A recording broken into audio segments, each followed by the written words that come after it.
మోసంతో అమృతం తాగాలని చూసిన రాహు తలను విష్ణుమూర్తి తన సుదర్శన చక్రంతో ఖండించాడు. కానీ అప్పటికే అమృతం అతడి కంఠం వరకు వెళ్ళడం వల్ల రాహువు చావలేదు. మొండెం శరీరం నుండి వేరుపడినా కూడా తలభాగం మాత్రం అమృతత్వాన్ని సంతరించుకొని జీవించే ఉంది. అయితే తను దేవతలలా మారువేషం ధరించి అమృతం తాగడానికి వచ్చిన సంగతి విష్ణువుకి చెప్పి అటు బ్రతకడానికి లేకుండా ఇటు చావడానికి లేకుండా శరీరం లేని తలతో మిగిలిపోయిన తన దుస్థితికి సూర్యచంద్రులే కారణమని భావించిన రాహువు వారి మీద పగ పెంచుకున్నాడు. అప్పటి నుండి సూర్యచంద్రులకు రాహువుకు మధ్య బద్ధ వైరం ఏర్పడింది.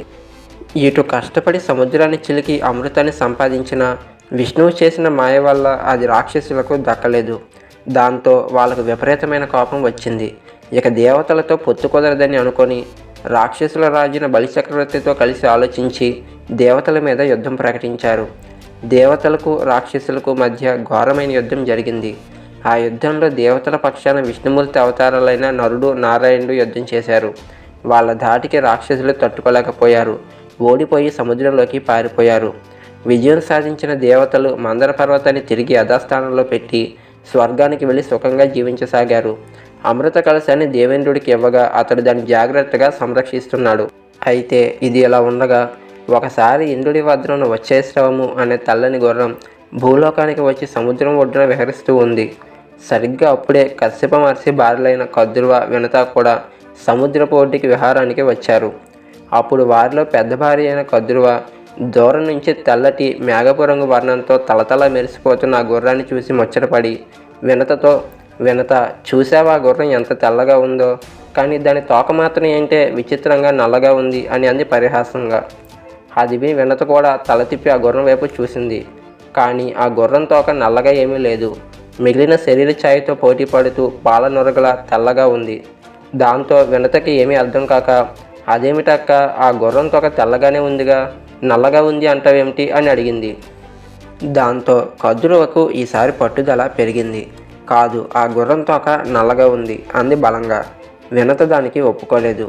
అప్పుడు కద్రువ, సరే అయితే ఇద్దరం ఒక పందెం వేసుకుందాం. నేను చెప్పినట్టు ఆ గుర్రం తోక నల్లగా ఉంటే నువ్వు నాకు దాస్యం చెయ్యాలి. అలా కాకుండా నువ్వు చెప్పినట్టు తెల్లగా ఉంటే నేను నీకు దాస్యం చేస్తాను అని అంది. వినత కూడా దానికి ఒప్పుకొని, అయితే పద అక్క, ఇప్పుడే వెళ్ళి చూద్దాం దాని తోక నల్లగా ఉందో లేక తెల్లగా ఉందో అని చెప్పి ముందుకు అడుగైపోతుంటే కద్రువ ఆమెను ఆపి, ఇప్పుడు ఎందుకు లేవే, అసలుకే పొద్దుపోయింది, త్వరగా ఆశ్రమానికి వెళ్ళాలి, మనం రేపు ఉదయం వచ్చి చూద్దాము ఆ గుర్రం ఎక్కడికి పోతుంది అని అంది. అది విని తనకన్నా పెద్దదైన కద్రువ మాట కాదనలేక అలాగేనని చెప్పి ఇద్దరు ఇంటి బాట పట్టారు. ఆ రోజు రాత్రి కద్రువ తన కుమారులైన పాములందరినీ పిలిచి తనకు వినతకు మధ్య జరిగిన పందెం గురించి చెప్పి, కుమారులారా, విన్నారు కదా నేను చెప్పింది, ఏదో ఒక విధంగా మీరే రేపు ఉదయం ఆ గుర్రం తోక నల్లగా కనబడేలా చేయాలి, లేకపోతే మీ తల్లి దాసిగా మారాల్సిన దుస్థితి వస్తుంది అని అంది. కానీ ఆమె కుమారులు దానికి ఒప్పుకోలేదు. అమ్మ, తల్లి చెప్పిందని అధర్మ కార్యానికి పాల్పడకూడదు కదా, ఇంత నీతి లేని పనిని మమ్మల్ని ఎలా చేయమంటావు, క్షమించు, మేము ఈ పని చేయలేము అని అన్నారు. దానితో కద్రువకు విపరీతమైన కోపం వచ్చింది. కోపం అహంకారం తలకెక్కినప్పుడు మనిషి విచక్షణను కోల్పోతాడు. ఆ స్థితిలోనే ఉంది ఇప్పుడు కద్రువ. ఆవేశంగా తన కుమారులైన పాముల వైపు చూస్తూ, మీకు జన్మనిచ్చిన ఈ తల్లి మాటనే కాదన్నారు, ఇక మీకు ఈ జన్మ ఎందుకు, భవిష్యత్తులో జనమేజయుడు చేయబోయే సర్పయాగంలో పడి పాములన్నీ చనిపోవుగాక అని శపించింది. ఇదంతా చూసి కర్కోటకుడు అనే పాము భయపడిపోయాడు. వెంటనే గబగబా ముందుకు వచ్చి, అమ్మ, నీ కోరికను నేను తీరుస్తాను, రేపు ఉదయం ఆ గుర్రం తోక నల్లగా కనబడేలా నేను చేస్తాను, నువ్వు శాంతించు అని వేడుకున్నాడు. అతడి మాటలకు కద్రువ సంతోషించి శాంతించింది. వెంటనే కర్కోటకుడు సముద్రపు ఒడ్డుకు వెళ్ళి అక్కడ ఉన్న వచ్చేశ్రవం యొక్క తోకకు మెలికలు తిరుగుతూ చుట్టుకున్నాడు. అసలే కర్కోటకుడు కారు చీకట్లను పోలిన నల్లటి రంగుతో ఉంటాడు. ఇప్పుడు అతడు దాని తోకకు చుట్టుకోవడంతో ఆ గుర్రం తోక నల్లగా కనబడుతుంది. ఆ మరునాడు ఉదయమే వినత కద్రువ ఇద్దరు సముద్ర తీరానికి వెళ్ళారు. దూరం నుంచి గుర్రాన్ని చూశారు. దాని తోక నల్లగా కనబడింది. దాంతో వినత తన ఓటమిని ఒప్పుకుంది. అప్పటి నుండి వినత కద్రువకు దాసిగా మారింది. కద్రువ పనులన్నీ వినతే చేస్తూ ఉంది. అలా కొంతకాలం గడిచింది. వినత ఎప్పటి నుండో జాగ్రత్తగా కాపాడుతున్న అండము పగిలి అందులో నుండి అత్యంత బలసంపన్నుడు, అమిత వేగం కలవాడు అయిన గరుత్మంతుడు జన్మించాడు.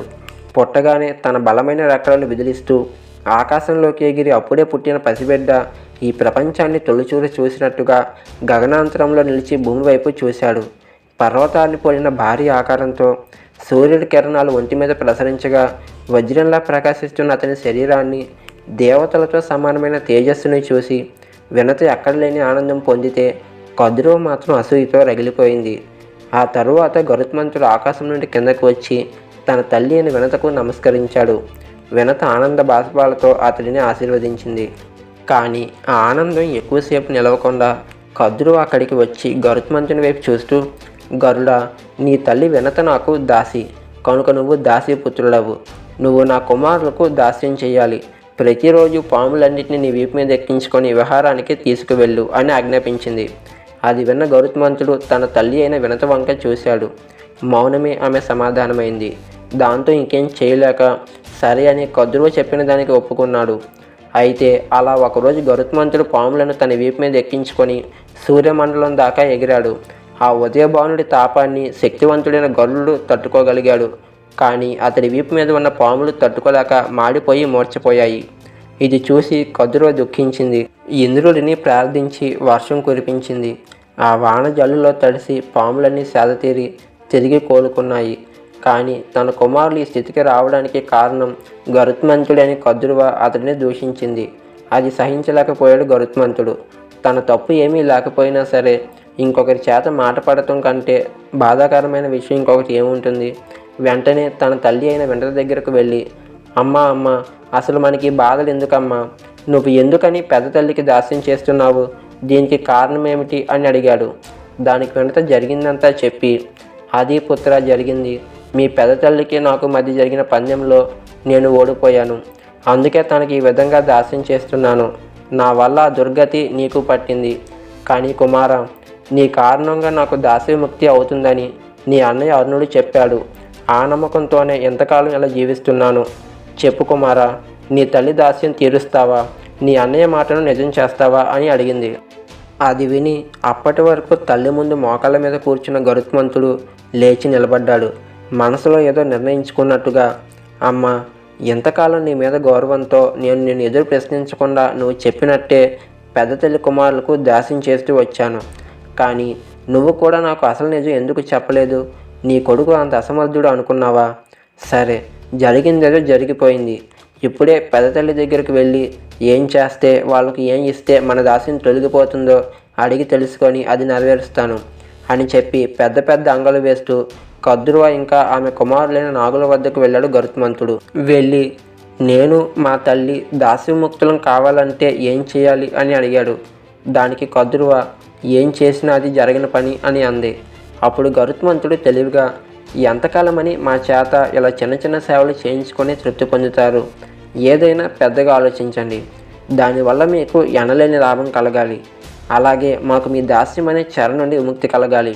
మీరు ఏం చెప్పినా చేయడానికి నేను సిద్ధంగా ఉన్నాను అని అన్నాడు.